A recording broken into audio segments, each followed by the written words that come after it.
दुर्लभ होता है। देवताओं को ये शरीर दुर्लभ है, इस बात को पहले सोचिए। तो देवताओं से तो तुम आगे पहले ही हो, तो अपने में जो देवत्व है उसको भरो। अभी जो राक्षसी पना ये भरा हुआ है उनका इसको निकालो, और इसको निकालने के लिए देखिए अभी पता है ना, भक्ति में सबसे बढ़कर ये भेद है। निश्चित से आप डिवोशन, आपको सेवा में अगर मन नहीं लगा तो भजन में कतई नहीं लगेगा, और शायद लग भी जाएगा तो केवल आपको माया का ही एक विस्तार दिखाई देगा। लोग उपदेश ले जाते हैं, दौड़ते भागते हाँफते हुए आए, किसी का कोई काम रुका हुआ है, किसी की कोई और इच्छा की पूर्ति होनी है, देवी के दरबार में तमाम मंदिर मस्जिद गुरुद्वारे चर्च कुछ भी है सब इसी से भरे हुए, कितनी कितनी लंबी लाइनें लगी। माता के दरबार में माँ मुरादें पूरी कर दे, हलवा बांटूंगी, लेकिन माता बहुत भूखी है या माता पागल है, मुरादें कभी किसी की पूरी नहीं हुई। भगवान के राम की, भगवान के राम के बाप की ये मुरादें कभी पूरी नहीं हो सकती। इच्छाओं का मार लगा, मन मुरीद संसार है, गुरु मुरीद कोई शब्द। जिसने अपने मन को जो है सच्चाई से गुरु को अर्पण कर दिया, देखो गुरु और जीव का या तुम्हारा संबंध कब जुड़ा? पहले तुमने कुछ दिया, पहले दाता शिष्य भया, तन मन अथवा शीश, पाछे दाता गुरु भया जिन नाम दिया दर्शन। तुमने कटौती कर ली तो काम बिगड़ गया, और जिन्होंने सच्चाई से देखी अपने मन को, तन और धन का घेर इसीलिए लगाया हुआ कि मन किसी तरह से जो संसार में तमाम जन्मों से फंसा हुआ है, तो ये दुनिया के दलदल से कैसे निकले, इस मन की ही चाहत है। और मन जो है संसार की इच्छाओं को, चाहतों को पूरा करने में लगा हुआ है, ये किस तरीके से इस तरफ मुड़े, इसका सही प्लांटेशन किस तरीके से हो। देखिए संसार की इच्छाएं संकल्प ऐसे, ऐसा कोई नहीं जिसका कोई इच्छा पूरी ना हुई हो, लेकिन ऐसा कोई नहीं होगा जिसकी सारी इच्छा पूरी हो गई। सारी इच्छाएं यानी इच्छाओं से आप काम हो सकते, ऊपर उठ सकते, इच्छाओं की पूर्ति नहीं होती है। आपकी जो जरूरी खाने पीने की इच्छाएं हैं, आपकी जो है कुछ इच्छाएं essential commodities that can be fulfilled, लेकिन आपने जो इच्छाओं का जो है अंबार लगा रखा है, ये कभी किसी का पूरा नहीं। कितने देवी देवता तुम्हारे घर में आकर के आंगन में बैठ जाए, लक्ष्मी गणेश दुर्गा शंकर पार्वती सब, मैं गारंटी से कहता हूँ एक आदमी की इच्छा पूरी नहीं कर सकता। वो कह दे कि हम नहीं आते। तुम्हारे पास कितना ही धन बल तमाम संबंध सौंदर्य जो कुछ भी है सब प्राप्त हो जाए, लेकिन ये मन कभी पूरा नहीं हुआ, क्योंकि मन जिसका अंश है ये परमात्मा का अंश है, संसार का ये हिस्सा नहीं है। ये जब तक परमात्मा परायण होकर के सत्य के मार्ग पर नहीं चलेगा तब तक इसको कभी इसकी पूर्ति नहीं होगी। कोई साधु संत ही कह सकता है कि और कुछ नहीं चाहिए। आपकी वंदना माता रोजाना तुम कहते हो और कुछ नहीं चाहिए, लेकिन चाहना तो है, चाहना ही तो है जो हमारे को संसार की तरफ ले जा रही है। वही चाहना, वही चाहत अगर इधर आ जाए तो ये तुम्हारी तमाम दुनिया की आफत मिट जाएगी, राहत मिल जाएगी। संसार की चाहत है, जब तक राहत न कभी तू पाएगा। संतत संपत्ति सब छोड़ गए तो भी खाली ही जाएगा। तो ये जिस सौदा के लिए हम लोगों को समय मिला हुआ है वो सौदा हम करते हैं। दुख आया सुख आया, सुख आया फिर दुख आया, फिर जीवन, फिर मरे, फिर मरे, फिर जिए, फिर घर, फिर परिवार, स्त्री बच्चे औलाद तमाम, ये रोटेशन चल रहा है। अभी के बच्चों की तुम्हें चिंता है ना, पिछले बच्चे जो छोड़ आए हो उनकी भी कुछ खोज खबर कर लो है? ये बाल बच्चे दुनिया तो कई बार तुम्हारे को मिलती रही, फिर और मिलेगी। कुछ अपने आत्म कल्याण की भी सोच विचार कर। दुनिया में ये तमाम जातियां उपजातियां जो बना रखे हैं, तमाम मत मजहब संप्रदाय, तुम्हारी एक जाति केवल परमात्मा की, तुम परमात्मा के अंश हो। या कोई विद्वान बताए आपकी सृष्टि का सृजन कहां से हुआ है? सनातन धर्म हो, हिंदू हो, मुस्लिम हो, तो बताइए। मनुष्य रूपा से अपनी सृष्टि हुई, उन्होंने ये जातियां ये वर्ण नहीं बनाई, चलते चले गए, चलते चले गए। लेकिन तुम्हारी जो मूल जात है, तुम जिसके अंश हो, तो देखिए अंश जब तक अपनी अंशी की तरफ नहीं चलेगा तब तक उसको सुख और संतोष शांति मिल ही नहीं सकती। संसार की सारी दौलत, जितना भी जो कुछ भी सुविधाएं सुख सब एक को परोस दिए जाएं, कहेगा और चाहिए और चाहिए और चाहिए। सिकंदर देखिए जब एक विश्व जीत की कामना लेकर को जा रहा था, एक दार्शनिक संत का उसको भेंट हो गया, तो पूछा कहाँ कि बड़ा संत को देख करके बड़ा खुश हुआ। संत तो हमेशा देखे अपने आनंद नहीं रहता है, कोई चाह नहीं, चिंता नहीं, मस्ती। उसको देख करके आप तो बड़ा आनंदित मालूम पड़ रहे हैं, तेरे को भी मिल सकता है, मेरी भी इच्छा है, लेकिन अभी मैं संसार पर विजय करने जा रहा हूं। उन्होंने कहा कि सिकंदर शायद तो संसार को जीत ही ले, फिर दूसरा संसार कहां से आएगा?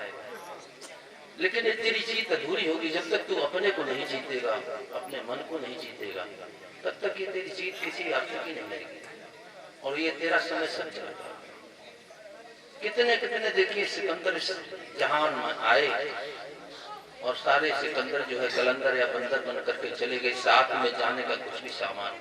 तुम्हारे साथ में जाने का जो सामान है प्रभु की भक्ति, प्रभु का सिमरन, इसकी तरफ थोड़ा ध्यान। और कैसा सुंदर देखिए आपको सुमरन भी दिया हुआ, इससे यानी और कोई सहज साधन भी नहीं, इसीलिए इसको सहज योग भी कहा। एक बार केवल तुम जागृत हो जाओ, होश में नाम का भी बताया, नाभि कमल में घुसकर पा नाम का ठिकाना। नाभि पर आप कितना टिकते, नाम का उद्घोष, नाम का जागृत, और तभी तुम्हारा स्विच ऑन होगा। कहता प्रकाश नहीं, आनंद नहीं है। अभी ये सब ध्यान की बात है, करने की बात है। देखिए कहने सुनने से कुछ नहीं मिलेगा। आपके अंदर एक जब तक एक प्यास नहीं जागृत होगी, एक होश नहीं जागृत, अवेयरनेस। अभी तो तुम्हारे को धन की प्यास है, स्त्री की प्यास है, पुत्र की, नौकरी की, छोकरी की, तमाम तरह की प्यास। तो तब तक परमात्मा की प्यास जागृत, प्यास जागृत हो सकती है। अपने जीवन को देखो, अपने जीवन को जहां तक आपको होश है वहां से आप अपने जीवन का ऑब्जर्वेशन कीजिए। प्रत्येक घटनाओं को जो है, शायद सब कुछ याद नहीं होगा। आप तक 3-4 वर्ष के थे, खेल कूद, पढ़ना लिखना, कमाई और शादी विवाह, संस्कार और धर्म का, और धीरे धीरे उसको आप गहराई से देखेंगे तो आपके अंदर में एक वैराग की रोशनी जागेगी कि मैंने क्या किया, मैंने क्या प्राप्त किया, तुम्हारे जीवन का प्राप्त क्या था, तुम्हारे जीवन का जो है उद्देश्य क्या था, तुम्हारे जीवन का मकसद क्या था, तुम्हारे जीवन को जो है रात देने वाली राह कौन सी थी, उस तरफ मैंने देखा नहीं। और यही गफलत में जो है सारा जीवन हमारा मकसद है जिंदगी न कोई हुई उम्र गुजार कर अक्ल को होश से जगा और होश को होशियार। तुम्हारा होश जो है दुनियादारी में तो बहुत है, कपड़ा लेने जाओ, सब्जी लेने जाओ, कुछ भी लेने जाओ बाजार में, आलू को, भिंडी को, टमाटर को आप दाप दाप करके देखते हैं, गोल गोल घुमा करके, बस इतनी तुम्हारी अकल है। इसको चतुराई नहीं कहा। तुलसी चतुर्वेद नर राम भजन लवली, तुलसी वे नर चतुर है राम भगत, उन्हीं को चतुर समझता है। इस सत्संग का मतलब क्या है? तुम्हारे में एक समझदारी है, समझ आए तुम्हें जो जीवन मिला हुआ है, देखो इससे और महती और बड़ी कृपा प्रभु की नहीं कर सकता, मैं बता रहा हूं। और जो कुछ भी तुम्हारे को आज प्राप्त है, ये सब तुम्हारे ही कर्मों का सिला है, ठीक है। और ऐसे दुखों के ढेर लगे हुए हैं, तुम अभी के दुखों के लिए रो रहे हो और इतने और जन्म बीते, लेकिन दुख तुम्हारा पीछा नहीं है। दुखों का जो है एक सर्वथा जो है समूल नाश, eradication of all your griefs and sorrow, जो मंत्र दिया हुआ, जिस मंत्र को भगवान शिव ने देखे और तुम्हारे गणेश जी, माता जी, तो जितने भी नारद, सारद, हनुमान, गुरु, प्रहलाद, महामंत्र जैसे तो नाम का साधन दिया हुआ, उसकी तरफ हमारे को ध्यान देना। तुम देखिए अपने परिवार, लड़के बच्चे सबकी चिंता करते हो, थोड़ी अपनी भी चिंता कर लिया करो। चिंता अक्सर जो हम करते हैं अपने बुढ़ापे तक की, मेरे हाथ पैर सलामत रहे, मेरे बाल बच्चे अच्छे हो, तो आधी चिंता मत करो। इसके बाद भी तुम मर थोड़े जाओगे, शरीर तो तुमसे जुदा हो जाएगा, लेकिन तुम्हारा अस्तित्व नाशवान नहीं है, तुम तो रहोगे। उसके लिए भी कुछ इंतजाम करो। अभी तो लूटा आनंद प्यारे, आगे का भी कुछ को परमंत प्यारे, आगे की भी तो सोचो ना, तुम कहाँ जा रहे हो ना। और ये तमाम दुखों का जो भंडार लगा हुआ सुमेर पर्वत की तरफ, उसका भी एक सबका एक समाप्ति सबकी हो सकती है। कब? जीव जब अपने स्वभाव को प्राप्त करेगा, अपने स्वरूप का दर्शन करेगा। ज्ञान अग्नि दग्ध कर्माण तमाहु पंडितम पदा, अपने अंदर में जब ज्ञान की एक अग्नि जो प्रज्वलित करके और जितना भी तुम्हारा कर्म कोश है खत्म हो जाए, तो अभी थोड़े समय का जो दुख है उसको नहीं, मालिक चाहते कि तेरा तमाम जन्म जन्मांतर का दुख है, कलेश, ये सब फिर कहता कोई खाने की परेशानी, रहने की और तमाम साधन, इसके पास ये है, इसके पास ये है, इसके मेरे पास ये नहीं है, हे प्रभु मेरे को और चाहिए। देवी के दरबार में तो तमाम लोग तो इसीलिए आते हैं, कुछ तो खाकर चले गए और कुछ खाने को तैयार बैठे हैं, कुछ आकर के चले गए, कुछ जाने को तैयार है। तो मैं कहता हूं देखो सत्संग में ऐसा समय लेकर के आओ, ऐसे बात बनेगी नहीं। सत्संग से क्या आपका होश खड़ा होगा, आप में जागृति आएगी, नहीं तो आपका आना जाना, खाना पीना, ये खर्चा सब बेकार, कोई मतलब नहीं। दर्शन करने क्या दर्शन किए तुमने, ईंट पत्थर ये सब क्या, ये शरीर ये भी मिट्टी है, क्या दर्शन किए तुमने। दर्शन करो कभी आंख बंद करके, अगर मालिक की झलक उनकी रोशनी दिखाई पड़े तो दर्शन क्या है। तो जिस दर्शन के लिए ये जीवन मिला हुआ है वो दर्शन तो किया नहीं, तो ये आंखें जो है व्यर्थ है, अंदर की आंख खुली नहीं थी।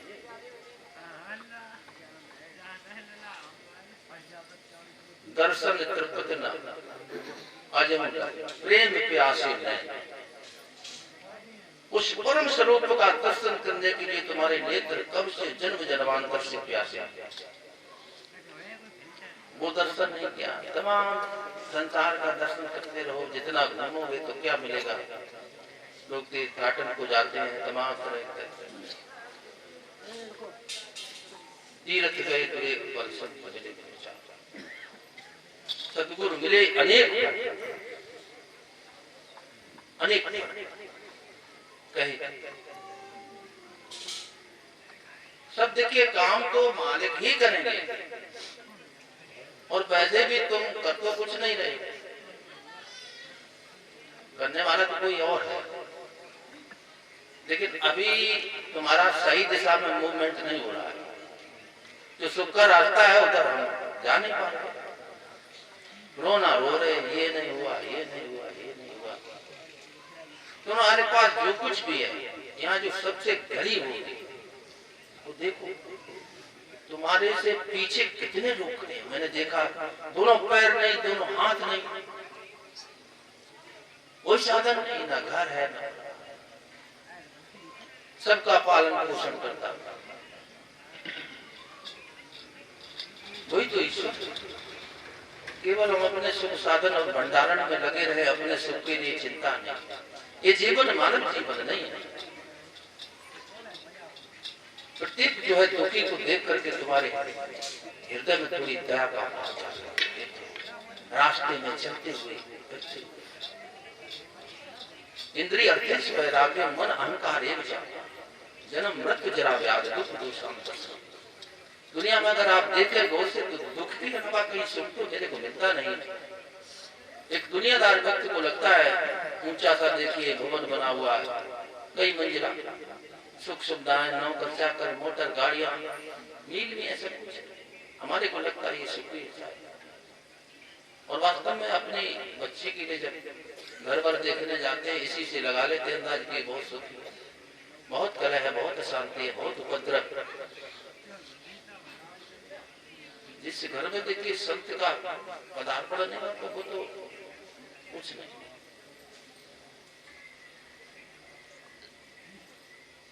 जिस घर साधना से वही हरि की पूजा न,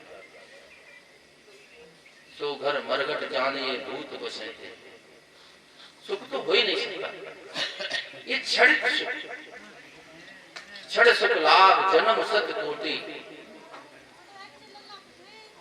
क्षणिक सुख के लिए, भोग के लिए तमाम तमाम जन्मों का दुख हम आहरित करते हैं।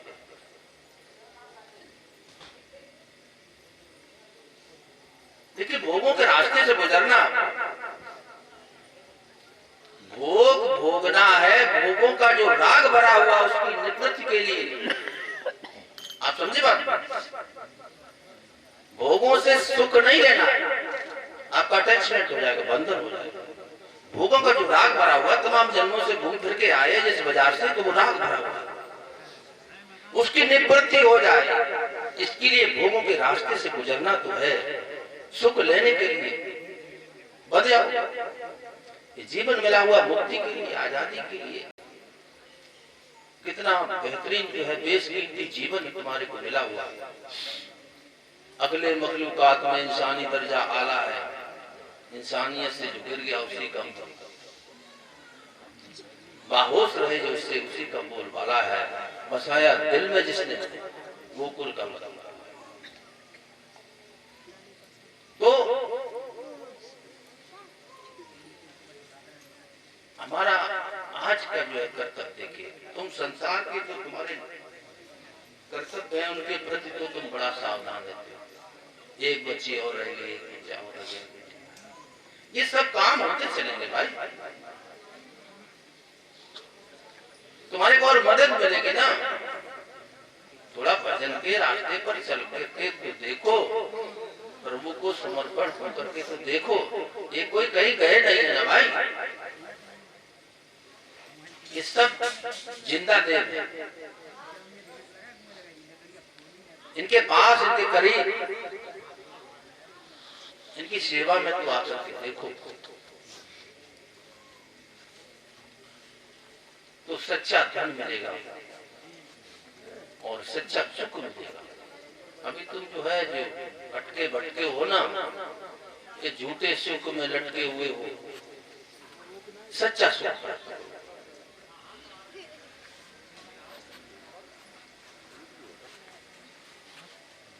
एक अच्छे सुख कैसे, जैसे घड़ा घड़ा कच्चा होता ना, उसमें पानी भर दिया जाए,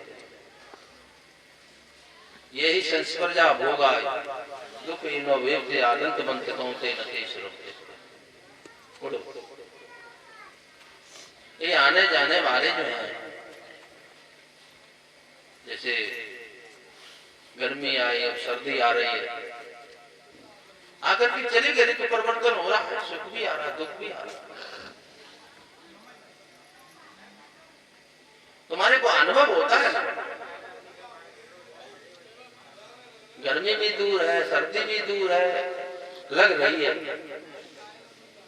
सुख भी आया चला गया, दुख भी आया चला गया। तुमने सुख और दुख दोनों को देखा हुआ है, मान अपमान देखे सबको देखा हुआ है, तुम तो वही रहे ना, तुम्हारे में कोई परिवर्तन नहीं। आंख ने देखो कैसे कैसे काले नीले पीले सफेद सब रंग देख रहे, आंख में क्या फर्क पड़ा? तुम साक्षी हो, तुम दृष्टा हो, तुम चेतन हो, लेकिन ये जीव स्वयं चेतन होते हुए भी एक जगत की जड़ता को स्वीकार कर लिया, ये जड़वत हो गया। इसीलिए संसार जो है सब प्रिय लग रहे हैं, और मन तो खुद जड़ है, इसीलिए संसार की तरफ भाग रहा है। अभ्यास करोगे शायद मन रुक जाए आपका। तो ये तमाम संसार की जो रिद्धियां सिद्धियां जिनका आज बाजार लगा हुआ है, कितनी भीड़ होती है, और नोट जो है बोरों में भर करके ले गए। चाहते कि शिव पुराण सुनो, चाहे गरुड़ पुराण सुनो, लेकिन तुम्हारे पर क्या फर्क पड़ा? या तुम मांगने जाते हो दुनिया की झूठी दौलत नेमत, उससे भी तुम्हारा पेट नहीं भरेगा। आज जिस जो है मांग के लिए तुम आए हो,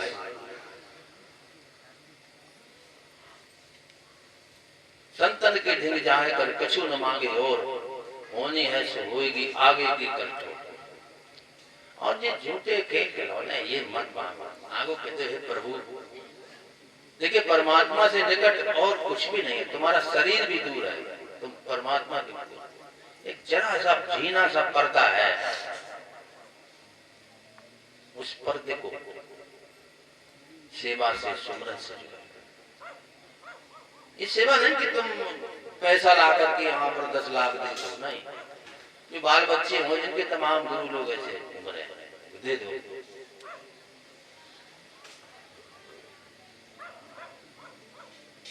तुम्हारा मन चाहिए, तन से सेवा करो। आपका अहंकार, और जितनी आप समझते हैं कि जी कैसी सेवा है, झाड़ू पोछा कूड़ा करकट गोबर पानी जहां भी आसा दिल लगा के, ये बहुत बड़ा खजाना जो है दरवाजा खोल देगा। सेवा में मन नहीं लगता, नगली बजाते पता नहीं क्या आकर सीख करके आते हो। तमाम देखिए बड़े बड़े उद्योगपति पति जो है उनकी माता बहनें आती कैसे आपकी जूठन बटोरती है, लेकिन हम लोग यहाँ के तमाम लोग जाते हैं कि विदाई के लिए खाना मिला, ये खाया वो खाया, उनने के नींबू का अचार गजर का अचार नहाए, क्या सेवा सीखो। तभी तो कहा गुरु की शरण में जाकर के सेवा में लगाना, और सेवा में मन नहीं लगा, मैं गारंटी से कहता हूँ सुमरन में लगेगा नहीं, कहते नहीं। तमाम लोग जो है महाराज जी से दीक्षित, कुछ ज्ञान भी बटोर लिया, बक बक जब जब चल जाए, गुरु भी बन गए। तुम गुरु के नहीं हो पाएगा। जो दुनिया का गुरु बनता है वो दुनिया का गुलाम तो हो सकता है, लेकिन तुम अगर अपने मास्टर बन गए तो दुनिया के गुरु हो सकते। अपने सेवा का भाव नहीं। अभी हम कुछ झाड़ू पोछा करने लगे थे, मरे ले गुरु जी तो ये भाव तुम्हारे को पहले से क्यों नहीं आता? और जिन संत महापुरुषों ने सेवा की है, जोड़ी सरकार, अभेदानंद, जुनियानंद, मैंने इनका स्वरूप देखा जब आनंदपुर में, ये सब खुदाई हो रही थी तालाब की, मैंने देखा ये टोकरी मिट्टी की रखी हुई, गुरु की शरण में जाकर सेवा में तेरे गाना, पांडली वासी सेवा प्यारी चारों युग पर।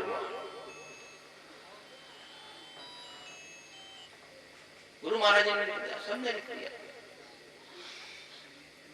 सेवक सेवा भाव में भव न तरी और गार,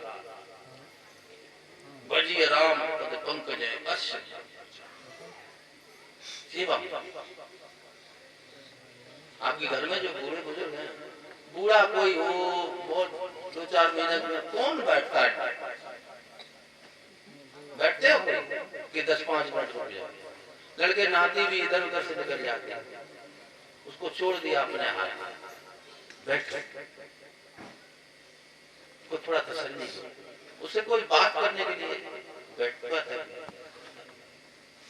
दूसरे के दुख को अपना दुख समझो, तुम्हारे दरवाजे कभी दुख नहीं आएगा। तुम्हारे पास सुख है, उसको बांटो। और सुख तुमने देखे केवल अपनी तिजोरी में रख लिया, उसका भोग कर लिया, खत्म हो गया। और उस सुख को अगर तुमने बांट दिया, अनंत गुना हो। तभी तो मैं तो कहता हूं ये सबसे कीमती जीवन तो इसीलिए है, देवता के जीवन में ठहराव, स्वर्ग में चले, पुण्य छीने मृत लोगे, फिर आ गया। हमारी पहुंच देवी देवताओं स्वर्गाधिक लोगों तक हो सकती है, और इसी को अपरा भक्ति कहा गया। इस लोक और अन्य तमाम अन्य लोगों के सुख की प्राप्ति के लिए जो कुछ भी साधन किया जाए, अपरा भक्ति कहते हैं। और विशिष्ट रूप से जो है, निशेष रूप से जो है, केवल परमात्मा की प्राप्ति के लिए कुछ भी साधन, ये भक्ति सुमन, उसको परा भक्ति। अब इसमें अवरोध देखिए, माया करती है, माया पे लोग चिल्लाते हैं, ये माया। प्रभु की माया आपके कार्य में कतई दखल नहीं देती। ये अष्टधा प्रकृति जो है, कोई दखल नहीं, नो इंटरवेंशन। ये तुम्हारी अपनी माया मन की यही गड़बड़ कर रही है। ये मेरे माता पिता, ये मेरी पत्नी, ये भौजाई, ये भाई, ये मामा फूफा ताऊती, ये कुछ भी, ये मेरा, ये तेरा, ये मेरा धर्म, वो उसका धर्म, इससे राग, उससे द्वेष, बस ये माया है। तुम 90-95-99% मुक्त हो, तुम कोई बंधन नहीं। जहां पर तुम्हारा अपनापन है, बस उतनी सी माया, जरा सा। सोचिए कितना बड़ा विश्व ब्रह्मांड, और उसमें से तुमने 4 लोग, 2-4 बीघा जमीन, मकान छोटा सा, इनको थोड़ा सामान्य, कितना हिस्सा हुआ? कुछ नहीं, बिल्कुल नॉमिनल। सबसे मुक्त हो, इससे थोड़ा दूरी बनाना है, और सबको प्रभु का समझ करके सेवा, क्योंकि परमात्मा के अलावा तो कुछ है ही नहीं। मत्ता परतरम नानित किंचित धनंजय, मैं सर्वदम प्रोतम सूत्रे मणिगण।